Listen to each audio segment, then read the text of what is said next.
So good day, Mr. Madronio. So first and foremost, we would like to present this token of appreciation for you. Thank you. Could you please tell us something a little about yourself?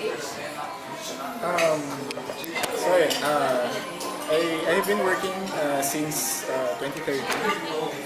I've been at the IT industry for around 6 years now. So, I started my career at Safeway. So here in the Philippines, siguro some of you may know that Safeway is a retail company in the US. But here in the Philippines, their base of operations is in IT. So Safeway office here in the Philippines is an IT back office. So after 4 years, I looked for a hardcore dev job. So, I was hired at Nokia, and I was assigned to their 5G project. So next generation telecoms. So from that, we're going to begin the interview questions. Our first question is, why is Python nowadays labeled as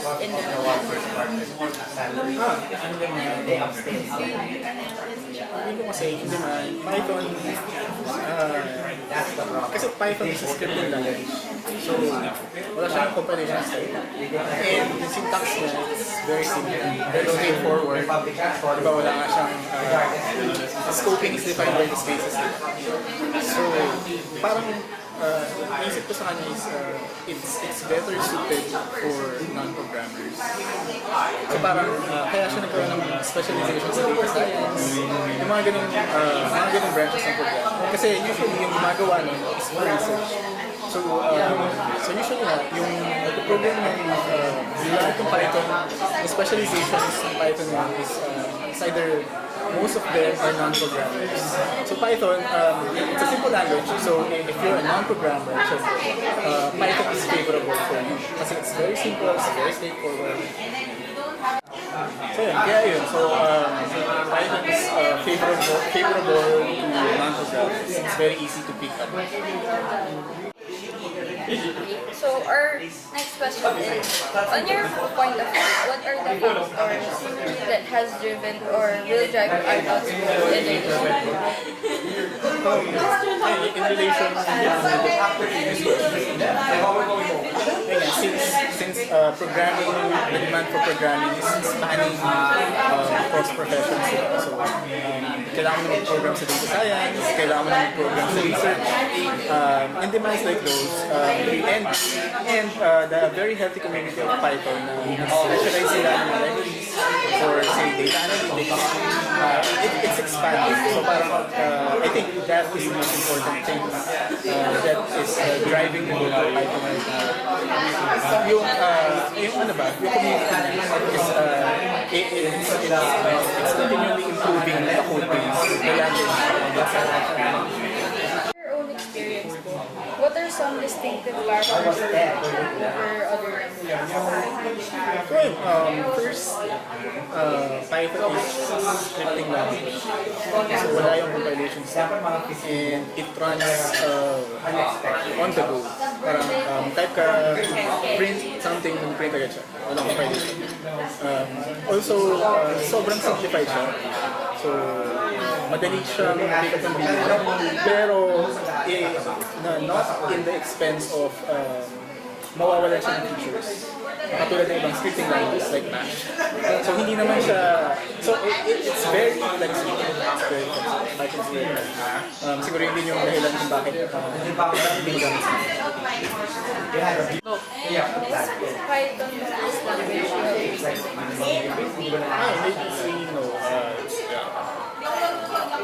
Have you experienced difficulties upon switching from language to language? No, it also comes with the switch. Yung, syempre kailangan mag-aral, learn the syntax. Pero essentially, programming should be, if you're going to switch a language, siguro, except from the queries of the language, kailangan mo lang yung theory behind programming.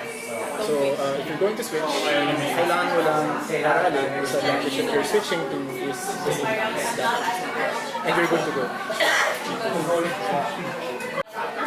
So for you being a Python programmer, what do you think is your edge being a Python programmer?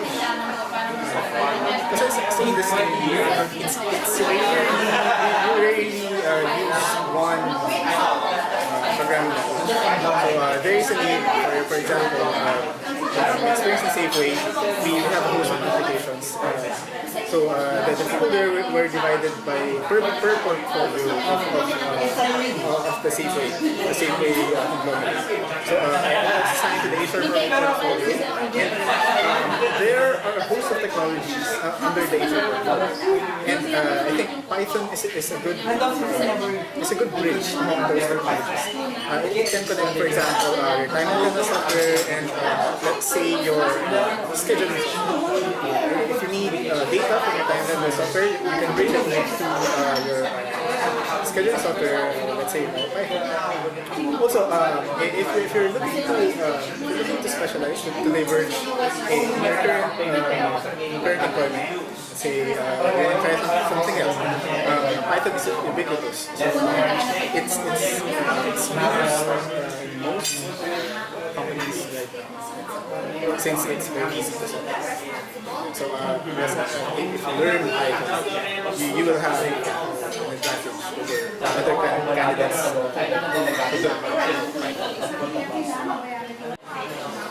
Okay, so with Python being the most popular programming language according to GitHub statistics, is it safe to say that Python will retain its position as the most popular language in the next coming years? Next coming years. Yes. So let's say 5 years or Around 5 to 10 years. Let's say. 10 years. 10 years, I think it's a stretch. Kasi iba mo start yung programming languages. And so far naman, walang nag-claim for a very long period of time sa standards ng programming languages. So Python, at the best case, I think it should stay for another 5 to 7 years. The best case. Just like Java.